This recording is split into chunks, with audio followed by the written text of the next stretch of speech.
तुम सच में हॉस्टल छोड़कर जा रही हो? हाँ, मम्मी ने कॉलेज के ठीक सामने नया फ्लैट लिया है। अगले सेमेस्टर मुझे पढ़ाई के लिए आउट ऑफ कंट्री भी जाना है। लेकिन तुम टीना को कैसे बताओगी? अगर तुम चली गई तो उसका तो यहाँ कोई दोस्त भी नहीं बचेगा। हाँ यार, तुम दोनों स्कूल से लेकर कॉलेज तक हमेशा साथ रही हो। टीना के लिए ये बहुत बड़ा झटका होगा। तो अब तुम क्या करोगी? मुझे तो समझ नहीं आ रहा कि मैं उससे कैसे कहूँ। मेरे पास एक आइडिया है। जाने से पहले तुम जानबूझकर टीना के साथ थोड़ा दूर रहना शुरू कर दो। क्या मतलब? मतलब ये, टीना के साथ इतना घुल मिलकर मत रहो, उसे तुम्हारे बिना रहने की आदत डालने दो। हाँ, ताकि तुम्हारे जाने के बाद उसे दुख ना हो। एक तरह से उसे अकेला छोड़ दो। रिया देख, मैं तेरे लिए केक लाई हूँ। रिया भूलो मत, तुम्हें उससे दूरी बनानी है। मुझे नहीं खाना, मैंने मीठा खाना छोड़ दिया है। लेकिन रिया, मैं पूरे 1 घंटा लाइन में लगकर तेरे लिए ये केक लाई हूँ। तो मैं क्या करूँ? मैंने तो नहीं कहा था ना। चलो हम चलते हैं। रिया को क्या हुआ? वो मेरे साथ ऐसा क्यों कर रही है? रिया ये देख, मैंने न्यू मूवी की नाइट शो टिकट खरीद ली है। आज इसका प्रीमियर है। मैं नहीं जाऊंगी। पर तुम तो ये मूवी देखना चाहती थी ना। आज इसका पहला दिन है। मेरा आज रात का पहले से प्लान है। टिकट खरीदने से पहले मुझसे पूछ नहीं सकती थी? रिया, तुम ऐसे कैसे बोल सकती हो? मैं तो तुम्हें सरप्राइज देना चाहती थी। ये नाइट शो है, क्या टीना का अकेले जाना सही रहेगा? उसे अकेले रहने की आदत डालनी होगी। जब मैं विदेश चली जाऊंगी तब उसके साथ कोई नहीं होगा। मुझे उम्मीद है टीना नए दोस्त बना पाएगी। मेरी दुआ है ऐसा ही हो।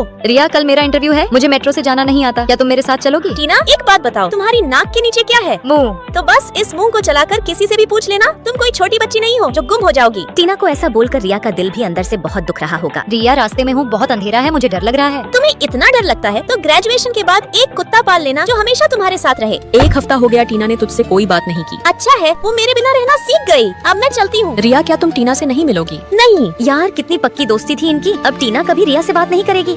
हेलो, मुझे अपने डॉग की ग्रूमिंग करवानी है। बड़ा डॉग है, इसका चार्ज थोड़ा ज्यादा होगा। टीना, तुमने ही तो कहा था कि ग्रेजुएशन के बाद एक कुत्ता पाल लेना। तो देखो, मैंने तो कुत्तों के केयर की पूरी शॉप ही खोल ली। क्या तुम मुझसे अभी भी नाराज हो? सच बताऊं तो नहीं, क्योंकि मुझे पता था तुम हमेशा मेरे आसपास ही थी। जब मैं अकेली नाइट शो देख रही थी तब भी तुम मेरे पीछे ही बैठी थी, और जब मैं स्टेशन पर थी तब भी तुम मेरे पीछे खड़ी थी, और उस दिन रात में भी तुम हुड पहनकर मेरे पीछे चल रही थी ताकि मैं सेफली हॉस्टल पहुंच जाऊं। मैंने ऐसा इसलिए किया ताकि तुम नए दोस्त बना लो, क्योंकि जब मैं विदेश चली जाती तो तुम अकेली रह जाती। रिया, तुम्हें याद है जब मैं उस दिन तुम्हारे लिए केक लाई थी, तब मैंने गेट के बाहर खड़े होकर तुम्हारी सारी बातें सुन ली थी। तब मैंने सोचा मैं भी तुम्हारे साथ एक नाटक करूंगी कि मैं तुम्हारे बिना रह सकती हूँ, ताकि तुम नो टेंशन होकर विदेश जा सको और अपनी आगे की पढ़ाई पूरी कर सको। तो तुम्हें सब कुछ पहले से पता था? रिया, क्या तुम फिर से विदेश चली जाओगी? नहीं, अब मैं तुम्हें छोड़कर कभी नहीं जाऊंगी। हम हमेशा साथ रहेंगे। दोस्तों, क्या आपके पास भी ऐसी दोस्त है जो वक्त बदलने पर भी नहीं बदलती और हमेशा साथ रहती है? तो लाइक, सब्सक्राइब करके कमेंट में जरूर बताना।